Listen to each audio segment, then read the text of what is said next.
Welcome back to Misery Sports Co., the podcast tracking losses, coping mechanisms, and collapsing playoff dreams across the country. I'm Zach. And I'm Trevor. And we are back from a hiatus. I don't think anybody wanted to hear us hacking up a lung on the microphone. I got sick a couple weeks ago. You followed suit. Sure did. We are back and better than ever. We are back and better than ever. And we have not seen each other in person. We did not pass this back and forth. It was just, it's that time of year. Kids bring home bugs. That's what happens. Man. Yep. True story. But before we go into our first segment is going to be our weekly performance review, as it always is. Trevor, who is that first sponsor? So glad you asked. This fall on Fox comes a show that'll pump Lady Liberty back full of testosterone. It's Cops Sports Edition. Follow officers on patrol that get tipped off by TMZ Sports or the FBI or corrupt league officials who won't keep their god-dang nose out of the good thing we got going. In this week's episode, officers roll up on a mansion in the Hamptons to find their grisliest discovery yet. Hey, we got a call about some crimes, is that? Oh, it's Chauncey Billups here, and he's with Terry Rozier. Oh my God, they're watching Pakistani cricket. It's pretty bleak. Yeah, send some backup, maybe a social worker, bring a teddy bear for Scary Terry. Wait, we got somebody in the closet. Come out with your hands up. Oh, Scott Foster, for f***'s sake.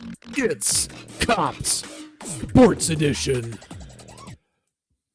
Wow. That was some bumping production there. Whew. It's banging over here. Oh, we will take those sponsorship dollars. Sorry, Chauncey. You shouldn't have done that. Shouldn't have done it. He had the opportunity. Absolutely. But he did.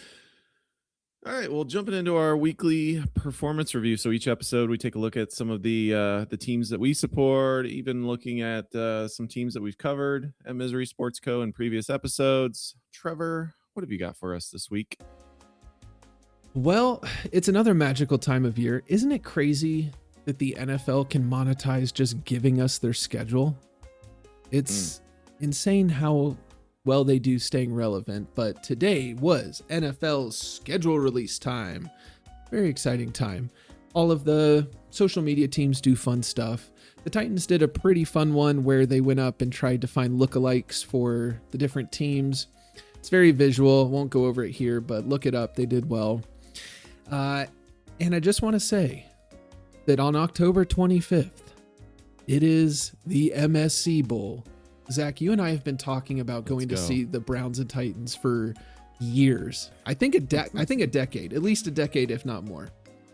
And this is the last year that the Titans will play at Nissan Stadium, and we can go be one of the quite possibly 6,000 people at the Titans and Browns game on October 25th. So we're thinking about going, making it the MSC Bowl. Maybe we can take an audio recorder and grab some audio from some fans and just have a good time. And I think it'd be super fun. Heck yeah. In 15 seconds, I am going to run down the entire Titan schedule and what I think will happen with each of the games. You ready? 15 seconds. All right, let's hear it. Maybe, no, maybe, no, maybe, probably not. Win, because it's the bye week. Maybe, maybe, nope, definitely not, nope. Hopefully, and absolutely not. So there's the whole season. We don't even have to watch the games. I just told you what was going to happen. Wow. That's impressive, Trevor. Well done. Banking on those two hopefullys at the end of the year, which I'm not overly hopeful about. Since we've talked last, the Stars lost. So they're out of the playoffs. Thanks, Stars. They lost in 6 games to the Wild, who then lost. That shows you how long we've been gone. They lost in 5 to the Avalanche. That was a quick series. But I guess I'm rooting for Carolina, I guess, because they have Logan Stankoven, who was our little teddy bear of a rookie that we traded for Mikko Rantanen. So I guess I'm rooting for them. Really anybody but Vegas or Colorado, and I'm good. Fair. That's because fair. of what they Carolina did. would be awesome. Just want to clarify. I think it's important. I'm rooting against Vegas because they beat the Stars several times in the playoffs. There's no other reason for this. I don't want to hear about it. And finally, it was NBA draft time, or not draft time. It was NBA lottery time. Mavericks got the second most likely outcome, which was sliding down a spot to 9 from 8. So there you go. NBA universe, balance is restored from us getting Cooper Flag. Now we're sliding back down in the draft. So there you go. What's going on in your neck of the woods? Well, from a baseball perspective, you and I don't watch a ton of baseball, right? We kind of follow it loosely. However, the Cleveland Guardians have to be very, very careful. Nailed it after this time. last episode. Yeah, legal Guardians. was on our And the Chicago Cubs are leading their divisions, respectively. Ayo. The Guardians are at 24 and 21, so they're not even that great. It's the best of the worst at this point. But let them live. Don't have a ton going on, in my sports world. We got, the Browns. I haven't really taken a close look at the schedule. I'll have to have a take on that next week. It's probably going to be similar to yours, just a bunch of losses. But I did skim it. Ton of 1 o'clock games, and then just one Thursday night. They're like, here you go. Like, you can just leave us alone. You're on Prime. So, we'll have our night game against the Steelers. I guess thankfully we're not going to Europe. I'll take that. That's always kind of a weird thing in the schedule. Yep. It's still too early, Trevor, but there are still murmurs that Deshaun Watson is going to start. Look at my face. I'm here for it. Let's go. Redemption. He's a grown and changed man. We don't give people second, third, fourth, and fifth chances. Are you serious? Come on now. Yeah, he's on, third or fourth at this point. He did blow his Achilles while the Browns fans were booing him. So, there's kind of this turnaround now where it's like, I don't know if we could really boo you anymore because your Achilles popped. Everybody saw it live. So, I don't know. We'll see. I'm just hoping for some level of improvement on the offensive side with the Browns, but really the two teams that I've got right now, Trevor, Arsenal. So Arsenal is one game away from winning the Premier League. Man City ended up drawing, and so all Arsenal has to do is beat I think it's West Ham, who's like the third worst team at home. We have to win the game. If we tie the game, we lose the EPL. So we have to win the game. No pressure. Yeah, Ty will not do it. So I'm just hoping they just figure it out for one game. Please. It's been so many second place, Charlie Brown getting the ball pulled from him finishes. And on top of that, they are going to the Champions League. So they will be playing the PSG team from France. All right. That's the Champions League final. Nice. They crushed us actually last year in the Champions League. So not expecting a ton from that, but hey, they're doing big things. And these are the teams, right? We cover it at Misery Sports Co. These are the teams that just give you a distraction from the craters that you have with the Browns and the Titans. The other one is the Cleveland Cavaliers. So the Cleveland Cavaliers, since we last spoke, big stuff, came through on Game 7 against the Toronto Raptors. Really physical series, did not look great at several moments, but then all of a sudden, second half of Game 7, they just turned it on. Jared Allen, baby. Oh, Jared Allen went crazy. And I said that actually on one of our episodes. We will go as far as Jared Allen takes us. He is awesome. When you get him involved, he starts blocking shots, dunking on people. Donovan Mitchell's just been erratic, I guess. I don't know what's going on. I thought he might be injured, and I still kind of believe that. He doesn't seem super explosive. We're in a series right now with the Detroit Pistons. So we just had Game 5 yesterday. Cavs pulled it out, so they're up 3-2. Pulled it out in OT. Yeah, buddy. James Harden, man. That's the last point I have. What an experience it has been. You and I both knew it. James Harden's that dude at the Y that he just crosses everybody over. He gets buckets, and he is not running back on defense. He's just getting ready to get the ball again. Nope. Not thinking about it at all. When you run by James Harden, he will swipe one time. And if that hits the ball, we're good. But most of the time it doesn't. And that's his contribution. I'm here for it. And it's funny because I think people get caught off guard, I guess, with James Harden in those swipes, right? Because they don't think that he's going to do anything, and he just goes, it's like a cat. It's like, that! He like gets the ball. Cat attack. Yeah, man. Yo, sometimes it works, dude. It does. I mean, he's still a big body. He can get in the way of people. However, on the offensive side, man, he's just starting to put it together. He's crossing people over, hitting game-winning shots. In game 3, he just took over at the end. Beautiful. Scored 7, 8, 9 points at the end of that game, hit a 3 and got fouled, and they didn't call it. Ended up with 24 and 11 assists in game 4. Last night he had 30 points and 6 assists when Donovan Mitchell just didn't even show up for the first 3 quarters. So, hey, James Harden, you're gonna have games where he doesn't want to play defense. Yep. 20 points off turnovers in the first half of yesterday's game, Trevor. Like I was looking at it. I think we are the top team at this point, still in the playoffs, at 17 turnovers a game. 17. Yikes. Detroit's not much better. Cade Cunningham's actually super fun to watch. Agreed.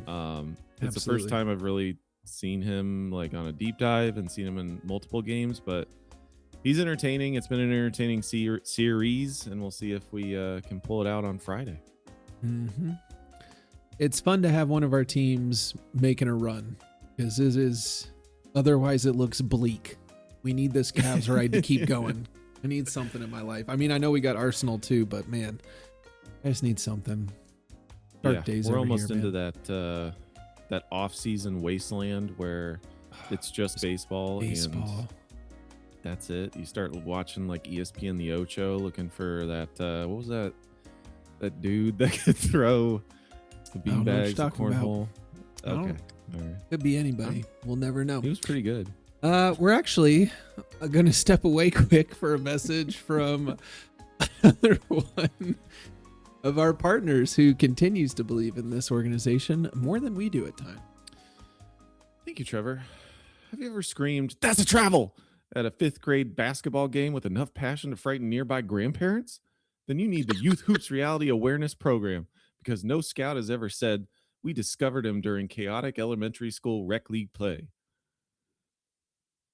To scare the grandparents. That's a travel. That's a travel. Oh my. What did goodness. he say? A travel.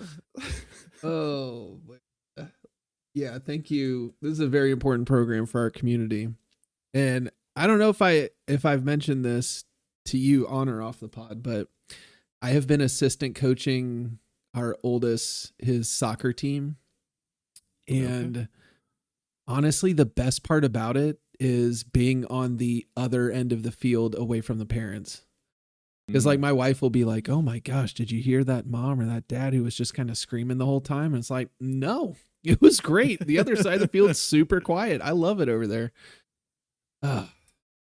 Parents are the worst, myself included. Listen, been there. Hey, yeah, you can get into a game, you can support the team. It's just like, holy cow, some parents just go nuts. I was watching a video. It was like a little league game, and the ump couldn't have been, older than 21 years old. And it was something about the music and the walk-up music, and one of the coaches was just mad. He's like, "This is disrespectful," or something. And the kid was like, "Well, you can just leave." And the coach took his team and just left. Like, what are we doing? It's unbelievable how quickly adults turn into children at youth sports events. It's crazy. Absolutely no wild. awareness. But hey, shout out to Youth Hoops Reality Program. We love you. We're happy to spread the good news. That's right. Let's head down to the mail room. Let's see if I don't see any employees down here. I don't remember if we let go of them. AI was definitely taking a primary position, but we're here. Yeah, I think I was supposed to unlock the door a couple weeks ago, and then we got sick. So I don't know. There's no more union, so we can do whatever we want. Yep, no rules, just right, baby. We busted that. Trevor, Very aggressive what, messaging. What do you got from the mailroom? I got a couple entries for us. I did see that Bussin' with the Boys put out that there was the NFLPA survey where they asked all the players their preferences and their views on different things. And of the 1,700 NFL players, 92% said they prefer grass compared to turf. So 92% said they prefer grass. And Jeff Mueller put Josh Gordon voted grass but didn't fully know what the survey was for. Oh, man. Too soon. Too soon. You know what? This podcast was built on the what ifs if they would have just let him do his thing. But and I one of my digress. biggest regrets, I had a Josh Gordon jersey. I got it for like $10. It was a really nice jersey, and I tried to take the name off of it because it was like stitched on, and I just jacked it up. I should have just kept Gordon on it. It was the Cleveland Browns. No one cares. We're terrible. Ugh. I've never heard that story. Big regret, dude. I tried to it was stitched. It was his Yeah, name man. stitched, Gordon. Yeah. And it was a really nice jersey. It was at whatever Marshalls or something. Yeah. Just like they just wanted to get rid of it. And I was like, I think I can get that off. Like, I don't really want to walk around. And now it's like almost retro, where it's like, yeah, Josh Gordon's Right? cool, man. Like, yeah, that would be a great one. Yeah, that's so funny, man. I did have another one that maybe we can put on our website, where there was some data that came out on the make percentage on wide open 3-point shots in the NBA this season. And so it kind of ranked everybody. Denver, it was by far the top at 40. They made 43% of their wide open threes. Okay. All the way at the bottom were the Dallas Mavericks at 35%. Cavaliers were top 3. They were third. But that just kind of goes to tell you. So thank you, Maverick season of what's going on. How about you? What you got in the old mailbag? So I got some Cavs stuff in the Twitterverse. This one's a little bit older, since we last spoke, May 5th. So what, 10 days, 9 days, but it's from @underdog. At the time, the Cavaliers had the most turnovers through 8 playoffs games at 141 since 1996. Good gracious. I mean, just the games are really hard to watch, Trevor. I'm screaming a lot, which I don't typically do anymore, but they're just giving the ball away. It's just a dunk at the other end. That's what basements are for, is for adults screaming at sports. Yeah. So you're fine. You keep doing you. That's true. This next one is from the last game. So it was the press conference of Game 5. And this is Max Strus. So Max Strus has just had a great series. Fantastic role player for the Cavaliers. And this reporter has an interesting question for him. So for you, when you were out, did you add muscle weight, especially up top? And was there something that you changed, like mentally? What's that? You're saying I look bigger? I do think you look bigger. I think you look like the Pistons. Huh? I think you look like they got a bunch of big guys. I think you look like them. Take that as a compliment. Yeah. Was there something I did not. No, I mean, you were out so long, all you do is lift. I mean, Oh my gosh. James Harden is just leaned back in a chair laughing. They're like, what is this question? Oh my gosh. And he just doubles down and makes it worse. Just ask your bad question and then shut up till you get an answer. Oh my gosh. Yeah. That's a tough spot to be in. But this is also post game. This is Charles Barkley for the ESPN crew, formerly what? They were on TNT, right, last year? Yeah, where they should still be. The ESPN show sucks. They're on for like 12 minutes every 2 weeks. Yeah, totally agree. This is Charles Barkley on Max Strus post game. Max Strus played great. Okay. I'm thinking what everybody's like, that's a pretty man. I don't think everybody's thinking that. Can I ask you a question? Yes, you can. What do you I'm just gonna stop it there. Everybody's thinking it. No, nobody was thinking it. Yeah, no, I everybody's don't- thinking it. Chuck, what are you talking about? Oh my god, man, that's Good old great. Charles Barkley. He's always good for one. Good old Charles Barkley. Well, that's all we got for the mailroom. We'll have to hire an intern this summer. It's getting warmer out there. We'll have to make sure we pay the AC bills as well in the mailroom, or else we might have another incident. Not supposed to talk about. But before we go to the next segment, Trevor, who's our next sponsor? This fall, gather your family to discuss the real issues facing this country. Not enough testosterone! That's right, it's Cops Sports Edition, and we're back with a vengeance. Follow our officers on the most confusing call yet. Yeah, we're trying to arrest this guy for murder, like you said, but guys, are you sure? Also, we're the sports cops. I don't understand how we got called for this. What? No, I don't think so. You said cornhole? Like the beanbag toss? No, that's not possible because it's Cops Sports Edition coming this fall to Fox right after the game show where you just name things because that's where we are as a society now. Wow, what an experience. I think it's going to be a great show. It's going to be a ratings bonanza. What the hell is that guy's name, Trevor? That's going to drive me nuts.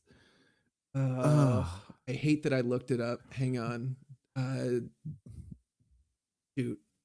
Daisy Duke? No, it's like Dylan something. Dylan. Okay. Right? Oh, man. No, Dayton. Dayton Weber. Dayton Weber. Dude. Heck of a story. He'll be on Netflix at some point. Thank you for the sponsorship, Sports Cops. We accept your paycheck. It's Gonna now be great. time for the Office of Moral Victories. Here we recognize different teams, different players who have really stood out this week. Trevor, who you got? You know, last time we talked, my employee of the week was Rick Bowness, who just had an all-timer of a rant at the end of the season for the Blue Jackets, and still love it. That has aged well, I think. I'm still very pro what he said. But you know what? This week, I got to go with James Roderick Harden, who has just changed my views and made me feel feelings that have made me very uncomfortable with my previous perceptions of what it's like to watch James Harden, and to be able to play so well for a team that I love so much and make me root for him. Congratulations, James Harden. Never in a million years did I think I would be here right now applauding you. So congrats. You get the award. His career is just, it's actually incredible if you think about it. And obviously I didn't until he was on the Cavs, but he's like top 5 all time in 3-pointers made, like total ever. He's, I think, one of 4. What was the stat? It was like 2,000 points, 1,000 assists, 1,000 rebounds. It's literally like LeBron, Michael Jordan, Magic Johnson, and James Harden. Like there's 4 players in the history. He's really fun to watch when he gets his crossover going and his dribbling and like the step back stuff. Does he foul bait a little bit? Yeah, but I almost feel like in his old age, he's just not as fast. Like in his prime, it felt like he was SGA. Like he just wanted to get to the foul line and take the easy way out. Where now it's like he's just hitting tough shots. Like people are in his landing area when he hits threes. Is he still embellishing? Sure, that's the NBA, but like he's really stepped up for the Cavs. Yeah. Congrats, James. We'll definitely get that award sent out. Who else we sending an award to, Zach? My employee of the week this week actually just happened, I think today. It is Mr. Garrick Higo. Probably not pronouncing that right. He is playing in the PGA Championship, the golf tournament, and he showed up 1 minute late to his tee time, and he got a 2-stroke penalty, went out, and still shot a 69. Are you serious? That's dude. crazy. 1 minute. 1 minute, and they gave him a 2-stroke penalty for being late. Oh my gosh. That's That wild. seems cruel. Yeah. Why wouldn't it just be one? Or like, Right. Like two is a lot in a PGA champion. You're not scoring a ton in a PGA championship. Like, I don't. yeah. And I'm sure he was Yeah. just what, over at the range? Or did he like really roll up in a car and like, That is a great question. because I they don't get know there, the they get there background on it. super early and are on the range forever. So like, Right. and you don't have a tour official being like, hey, we got to go now. That seems crazy that that's even an option have happened to you. Yeah. He still fought and clawed and shot, under par. So congrats to Garrick Higo. I Dang. don't think I'll ever say that name again, but No. welcome to the show. Welcome to the show. Hey, we never thought we'd say whatever the hell that team was. Who was that team? No, not Dayton. Clippers. Stop. I don't know why I'm telling you to stop. I'm part of the problem. We just did a whole sponsorship around them. No. What was that team? That really weird sounding team that was Oh, like yeah. European. Something glimped. Moto glimped. It was Go glimped. Bodo. I can't believe you just pulled that. No, you're totally right. PS Glimped glimped or soccer. something. Bodo glimped. Yeah, they made a run in Bodo the Champs Glimt. League, man. Bodo glimped. What a great team. Shout out, man. Bodo Glimt. Getting more airtime than they ever thought. You're welcome. All right, before we head to the deep dive section, here's a word from our last sponsor. Have you ever tried one crossover move from 1997 and immediately needed ice, ibuprofen, and spiritual guidance? Then join the Middle-Aged Pickup Basketball Medical Collective, where every game ends with someone saying, "I used to be nice." It used to be real nice. In the I just feel it every time I try to do something athletic nowadays. Like my Yeah. body just doesn't respond. It hurt. It's not always like you have to exert yourself really hard for it to just hurt. I wasn't ready to Yeah. fall off this cliff, but like, oh, I chased the kids around like 10 minutes extra than I normally do next morning. Hip is wrong. Why is my hip wrong? Yeah, and we are actually really close to James Harden's age, so maybe we should just be easy on him with his defense, because I don't know if I would play defense either. Isn't that so funny that you're like, oh my God, he's 37? Like, put him down. That dude's done. And then I just turned 37. Like, that's Yeah. me. Like, the fact that he's still doing that is crazy. The fact that LeBron is still out there, that's it's crazy insane. too. Also, teaser, we got to talk sometime this summer about the return that's coming up. It could happen. We'll see. See if there's a Cleveland reunion. Yup. Well, let's jump into the deep dive. So each week we take a look at a team from across really any sports league. It could be North America. We've gone to Europe before. This week we are going to stay in the U.S. We're going to go into the Major League Baseball, and we are going to cover none other than the New York Mets. Ooh. Thought this was pretty relevant right now. So, sometimes we just pick random teams, but I was like, you know what? This is pretty interesting. So, a little bit about the New York Mets, founded in 1962. I thought they would have been founded much earlier, I guess. Way older than that, for sure. I feel like the Yankees are early 1900s, like 1905 or 1906 or something.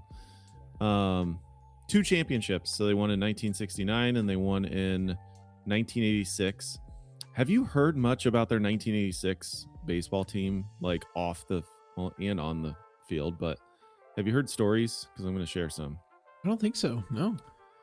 Okay.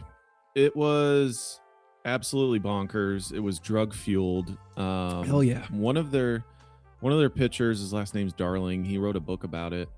And this is from an ESPN excerpt. It said Darling explains that players would take amphetamines before games and sometimes resort to alcohol to re-trigger the effects of the amphetamines. Quote, you'd see guys toward the end of a game, maybe getting ready for their final at bat, double back into the locker room to chug a beer to re-kick the bean so they could step to the plate completely wired and focused and dialed in. They had it down to a What? science with precision timing. They'd do that thing where you poke a hole in the can so the beer would flow shotgun style. They'd time it so that they were due to hit third or fourth that inning. And in their minds, that rush of beer would kind of jumpstart the amphetamines and get back to how they were feeling early in the game. Pump, jack, good to go. I didn't even know that was a thing. Like you can I- read trigger stuff. That's crazy. That's the first time I've ever heard that. They won the freaking World Series. Like, what in the world? Oh, my word. So I thought that was interesting. And then the other thing that I remember about the Mets is 2000, right? So they had that Subway Series versus the Yankees. Mike Piazza broke Mhm. his bat. Roger Clemens threw it back. They were going to fight. They Love that. didn't do really well. They ended up losing that series. It wasn't particularly close, but that's one of my, memories of the Mets. Mm-hmm. Yeah, I don't know that I have a ton of. Oh, their manager had like the all-time Bobby Valentine. Do you remember where he got ejected and then he came back to the bench with one of those like glasses and mustache things? That just sat there and the ump came over like, get off the bench. What are you doing? It's like, oh, sorry. He's like a teacher. That's a great Oh my memory. gosh. I love the apple that pops up when they hit a home run, then goes back Mhm. down. Mr. and Mrs. Met. High quality. Kind of weird Yeah. mascots. I don't love how like anthropomorphized they are. It's a little uncanny, but iconic, I guess. I like their logo. It's kind of like old school nostalgic to me. Like they haven't changed it too much from when we grew up, 90s, 2000s. They are so another reason why, they are selected here is since 2000, right? So 25 seasons, 25 full seasons or whatnot.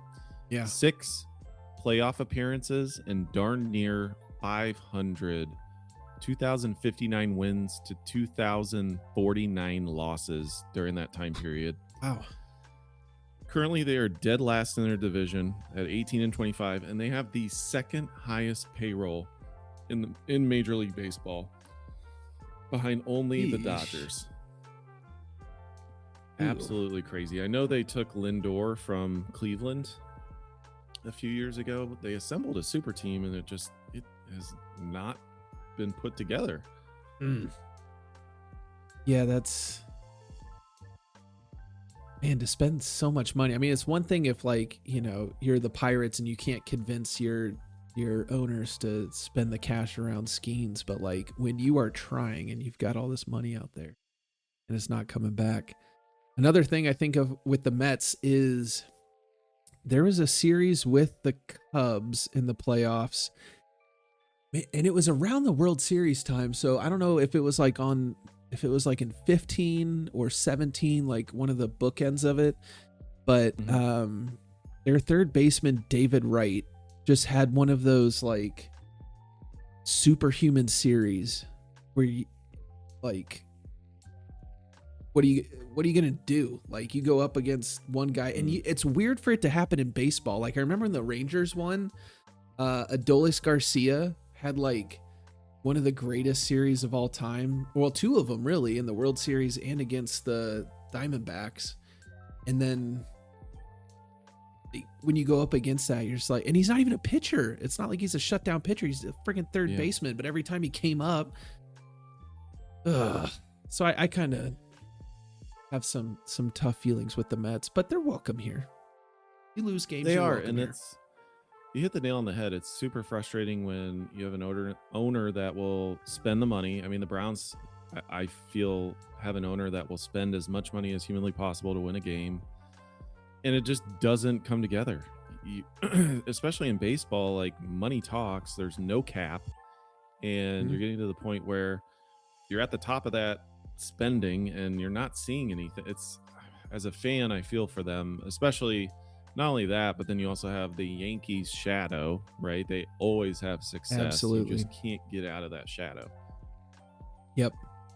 I feel bad for the folks who are the combo like Jets and Mets fans. That's a tough combo. Mm, That's Yep. because you got the Yankees and Giants winning championships, and then you're just trying your best. You're just trying it's tough. to put It's it tough. together. That concludes our weekly episode here at Misery Sports Co., where many of our teams continue to disappoint us in the playoffs, even spending billions of dollars in the process. Be sure to check us out Twitter, check out our website, miserysportsco.com, and of course, follow us anywhere where you can find podcasts. We're on Spotify, Apple Podcasts, YouTube, Pocket Casts, you name it, we'll see you there. That's right. We'll see you next time.